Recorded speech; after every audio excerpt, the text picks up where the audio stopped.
Up first this evening, the government says it will be seeking to make legislative changes to forcefully take control of Venezuela's stake in Petrojam. Foreign Affairs Minister Kamina Johnson-Smith presented the decision as a last resort to protect the country's interest and economy. However, the opposition is condemning the move, describing it as a hostile, premature and unwarranted takeover. We look at the arguments of both sides this evening. First, the government's announcement.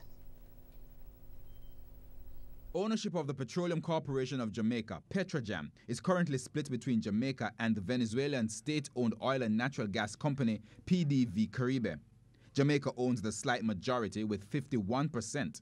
But on Tuesday, Foreign Affairs and Foreign Trade Minister Kamina Johnson-Smith announced plans to change that. The government of Jamaica proposes to take legislative action to retake ownership of the 49% shareholdings in Petrojam currently held by PDV Caribe.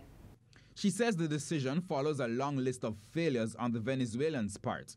The Venezuelans purchased a 49% stake in 2006 as part of an agreement which was to see the upgrading and expansion of the refinery. 12 years later, Venezuela is also now the subject of U.S. sanctions which create international banking and operating risks for Petrojam and accordingly for Jamaica.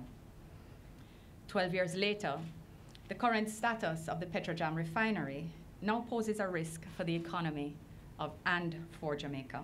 According to Ms. Johnson-Smith, the failure to fulfill the commitment continued despite another letter of commitment being signed in 2017.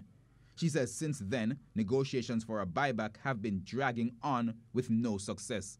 While we have been trying to negotiate an agreement to buy back, the urgency of the matter has increased as geopolitical conditions related to Venezuela have not improved since the issuance of the U.S. executive order in August 2017.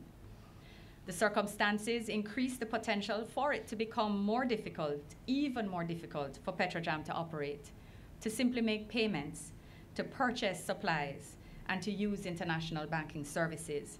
The government argues that these challenges will persist once Venezuela continues to hold a stake in Petrojam and believes that PDV Caribe has no urgent plan to deliver on the upgrades.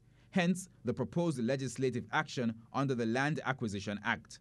What is therefore proposed is a new bill, a new law, which specifically addresses the purchase of this, or rather ownership of the 49% shareholding in Petrojam. It will not be a general piece of legislation which allows for acquisition of property rights other than land beyond the scope of the specific purchase or transfer of ownership of the 49% shares in Petrojam. Herman Green, TVJ News.